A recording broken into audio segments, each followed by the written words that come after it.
Live and welcome everybody. We are in fact live. Welcome to the Property Cashflow Show. My name is Dan Latter.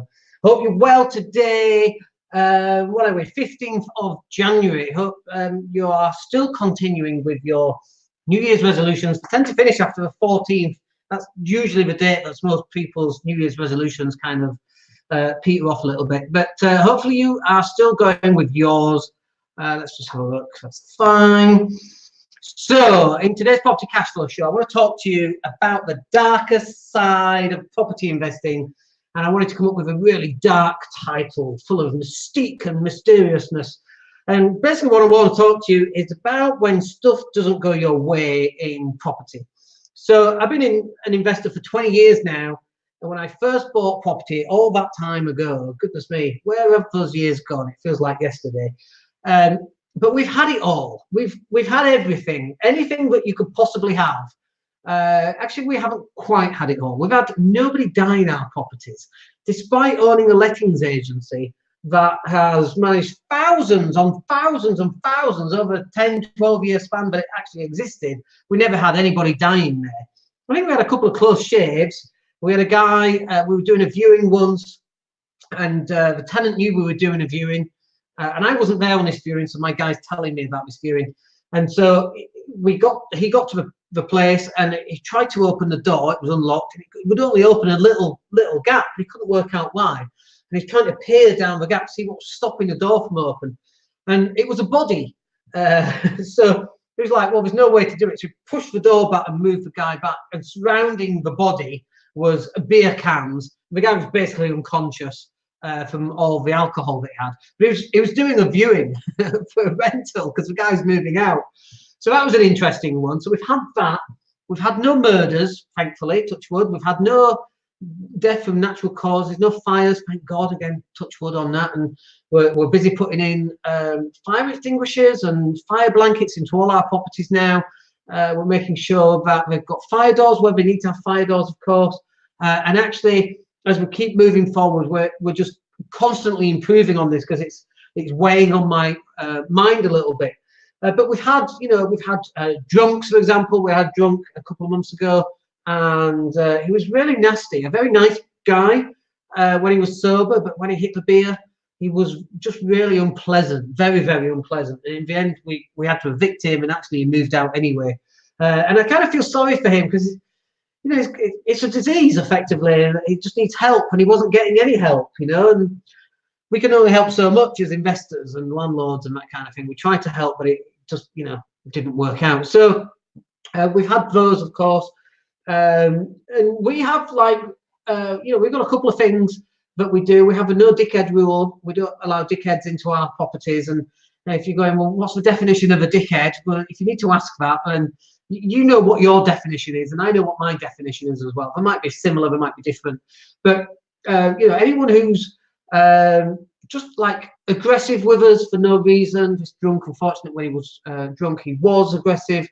Anyone who's just an arse, we just, I know the government don't like this called no fault eviction. It is at fault. It's an arse. There's no reason for it. There's no reason to be aggressive or derogatory or anything like that, so we don't allow those. And then we also have a 3 strikes and you're out rule as well. Anyone who's been, like, we all get drunk from time to time and make an ass of ourselves. If it's a one-off, it's fine, depending, okay? But if it's a constant thing, 3 times and you're out, we just don't allow it.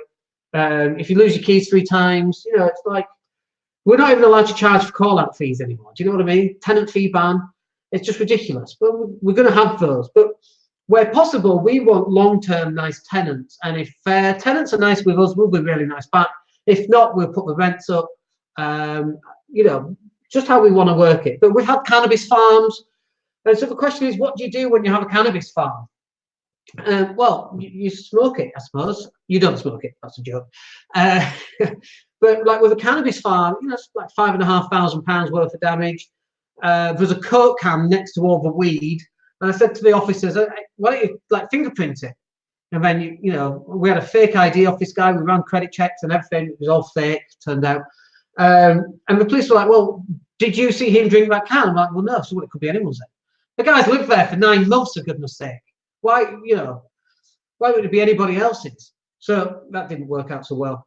But this is the darker side of property investing. It's a side that nobody ever tells you about.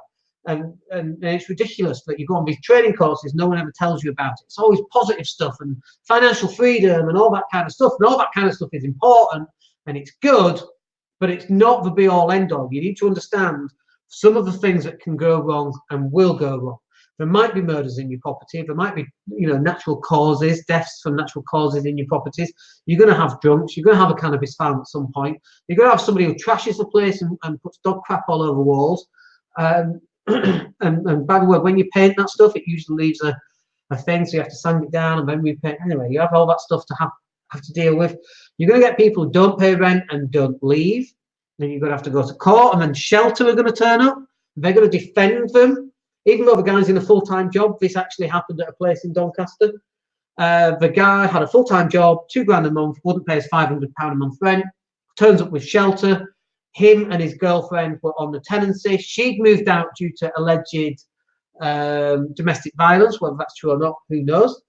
And so I was just evicting him. Technically, it was incorrect on the Section 8, got thrown out. Got thrown out of court for non-payment of rent. Section 8 got thrown out because both names weren't on the tenancy agreement, weren't on the Section 8.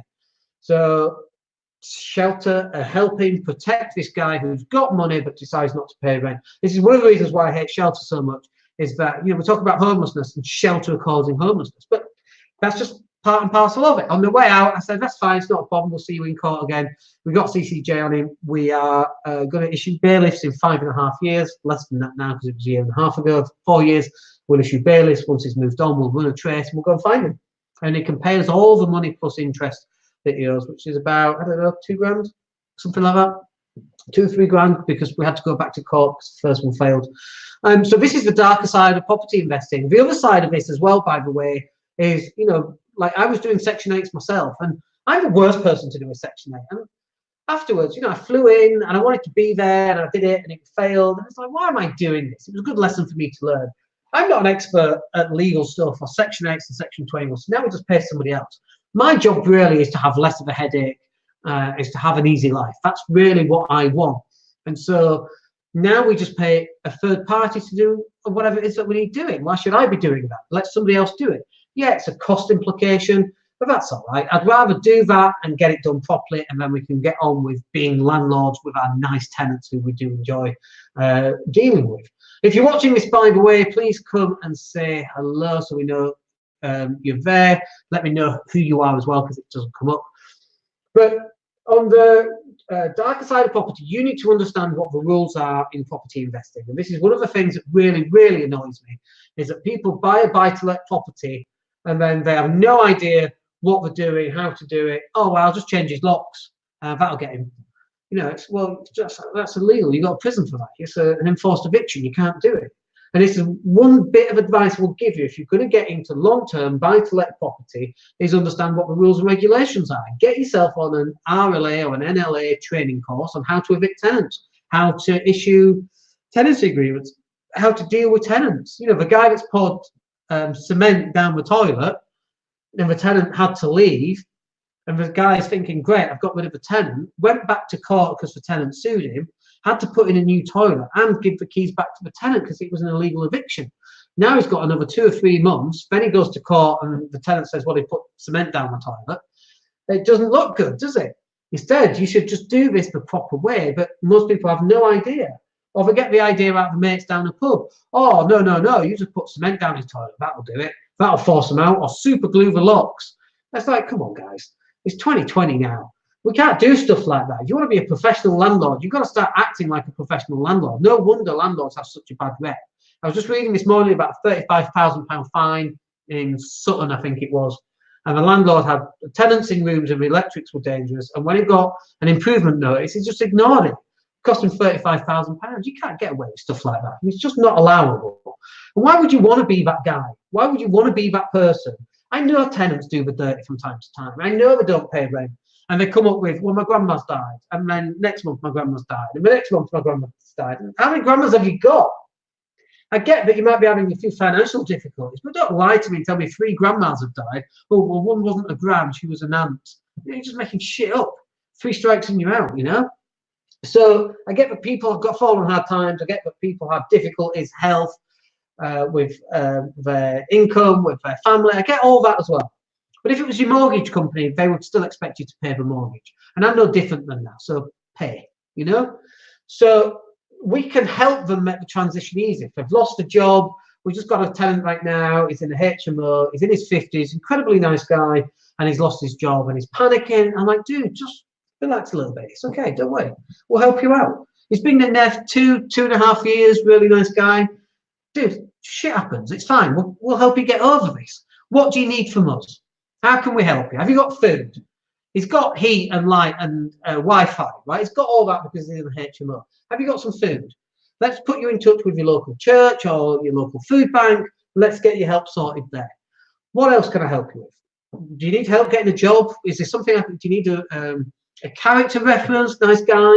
What do you need that I can help you with? And right now, he should be paying monthly and he's paying weekly.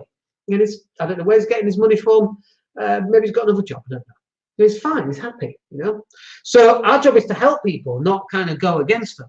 But in return, you're not always going to get good tenants. That's just part and parcel of life. But where they are good, we want to hold on to them as long as we can. This guy had a hiccup, so we'll help him.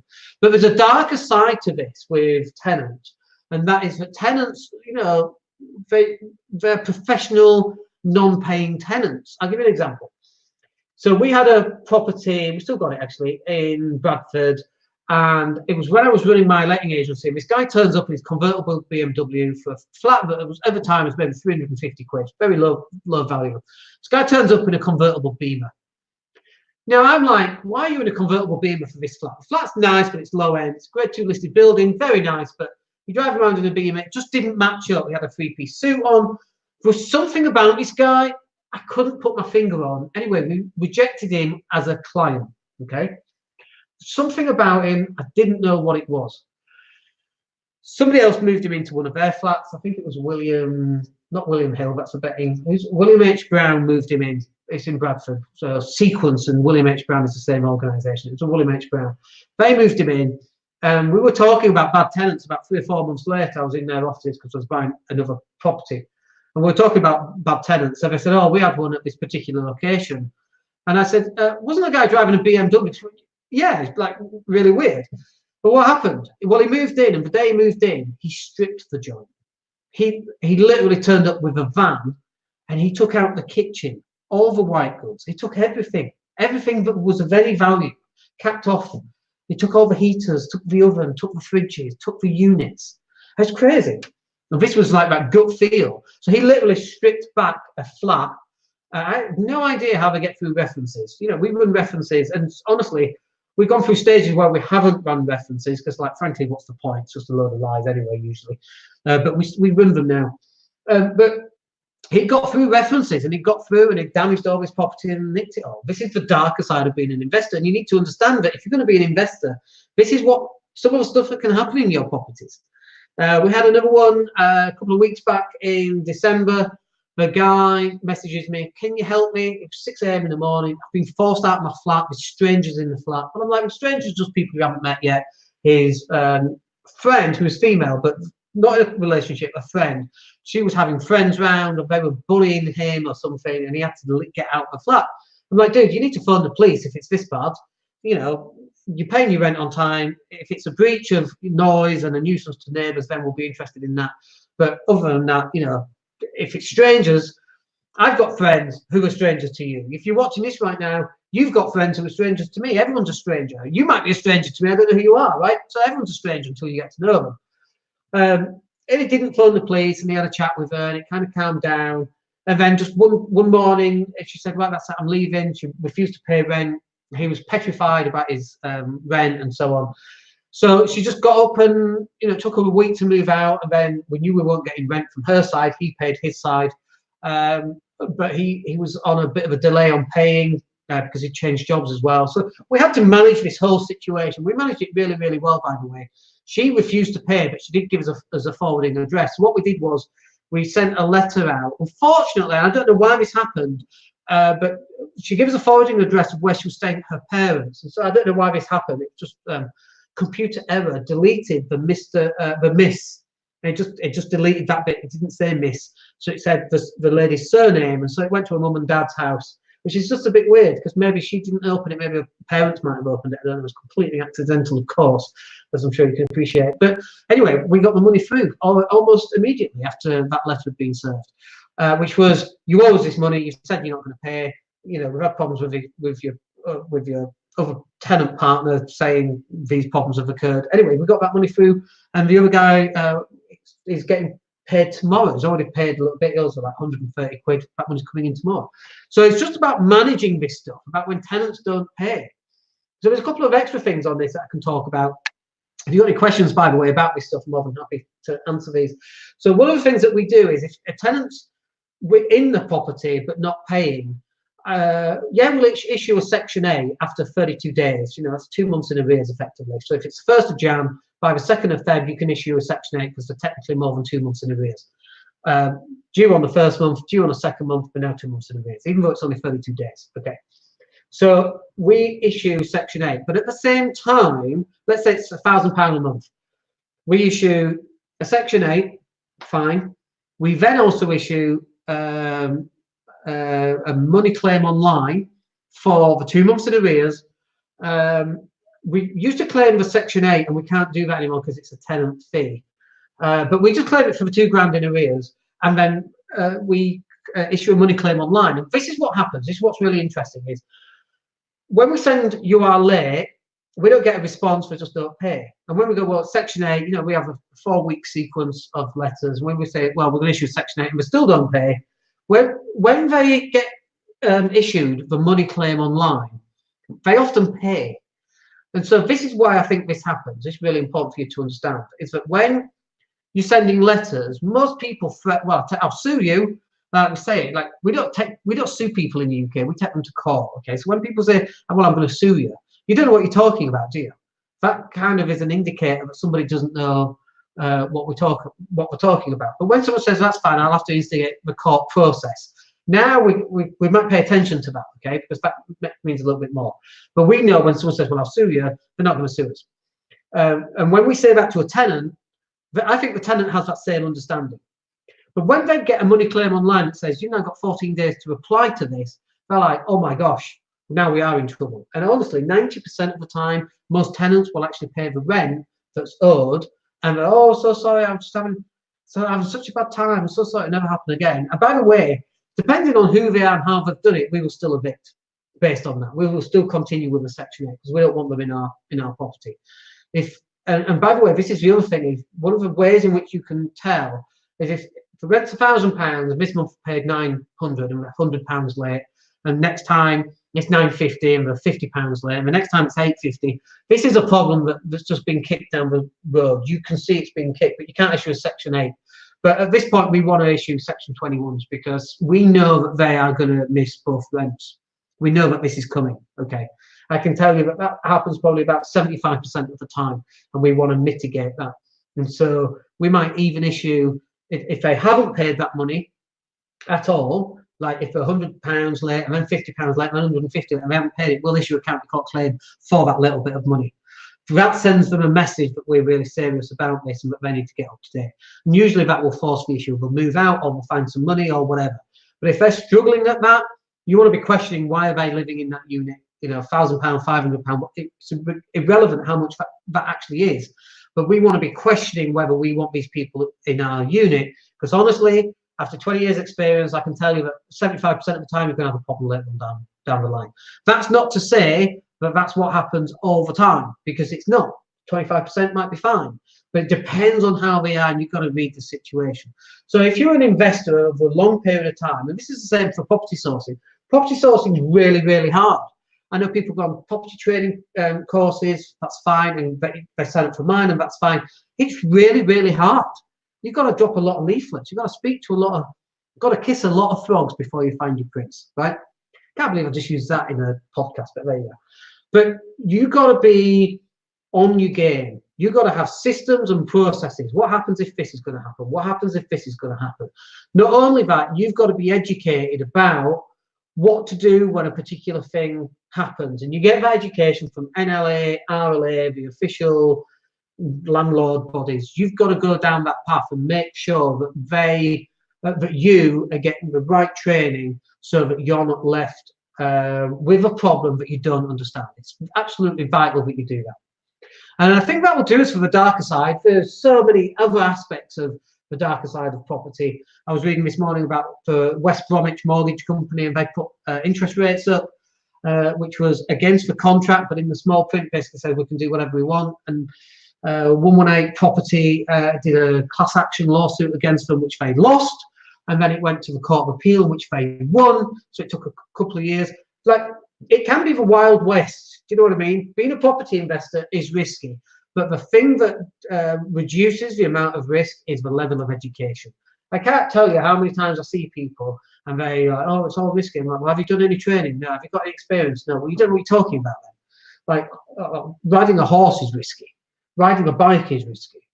A 17-year-old doing 200 mile an hour around a racetrack is risky. But these guys are professionals. Do you know what I mean? So the risk is only as much as educated and experienced you are. So your job is to get more educated, and the experience will come. So somebody said, very interesting. Thanks, Dan. Thanks for that. I don't know who you are. Always put your name in there if you can. That's useful. But thank you for that. I'm glad you found that useful.